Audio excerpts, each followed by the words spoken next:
fights. I'm here with Josh the Huntman, Cloete. How do you feel ahead of your first win in Gauteng? It feels amazing. It feels real great. Obviously, it's not home ground, so I think it does feel a little bit better winning on someone else's turf.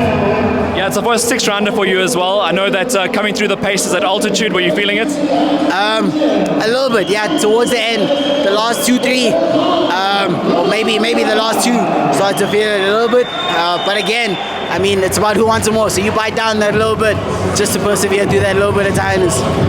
You got a devastating knockout as well, one for the highlights. Were you proud of that one?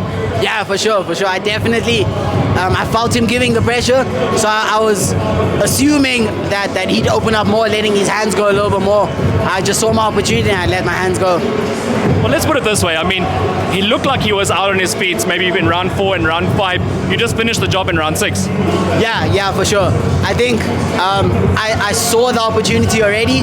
It was just about trying to get the timing and the placement of the punch so that I could make sure I'm not wasting any energy trying to throw bombs. What do you want to do next?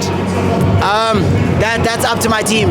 Me and my team, we're going to go back, me and my dad, my mom, and we're going to talk about things and plan the way forward. But for now, just going to enjoy the win and just enjoy some boxing with some close friends and my dad. To be honest, you're up against the home team as well, not just were you in Gauteng, but the WBC team as well. Ramabolu was coaching his brother. You obviously must have known that coming into this. Yeah, I mean, as soon as I saw, I think even when we got the fight, I saw a WBC altitude gym, and I was like, okay, now we got to put in the work. It's their event, it's their people, it's their crowd. I mean, for anyone that was in the arena, you could hear from the name announcements already, I was not the favorite at all. So yeah, we really made sure that we brought the work to them. I know you go back home and you can relax now, but how many months would you like to get back in the ring again?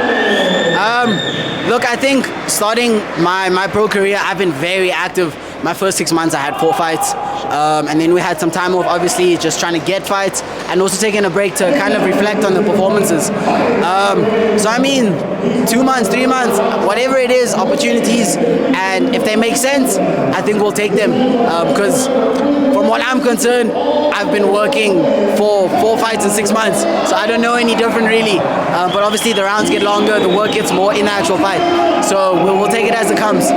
And of course, boxing's in the blood. I mean, you got a love for it, the family as well. They get behind you. What do you make of the sport now that you've been in the pro ranks for a while? It's lovely.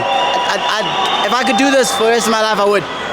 Obviously, there's a time clock on this type of sport or type of way to make money, type of job. There's a time limit on it. So right now, I'm just enjoying it as much as I can. When you got in there, you seemed to be waiting for him a little bit and countering him. The first left hand that landed, it was like a, how do I explain it? It was like a hook, but it was like a jab, sort of a shot. Was that planned for this specific boxer, or was that just one of your punches in your arsenal? I think that's just something I have in my bag of tricks. Yeah, if I see the opportunity, it's not so much about the specific punch, just about getting there, and we make it happen to get there. What do you want to be known as in this sport?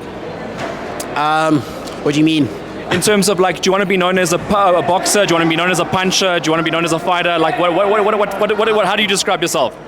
Look, I pull from everyone that's come before me. So when you step in there with me, I want you to be confused. I want you to step in there and not know what's coming. I want your game plan to fail on the spot. So I don't want to have a name in that sense, kind of. I just want people to have to work and be surprised when they step in there with me. Well, obviously you welcome yourself to the 6-round level.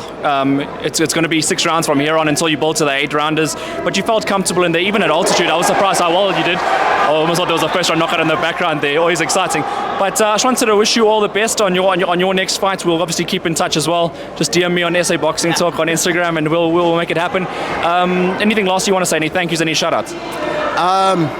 First of all, thank you to the people that organized the fight for me, my team, the people that are working behind the scenes. If I can't get to any names right now, obviously I'm in a different mindset right now. And then to everyone that's just supporting me.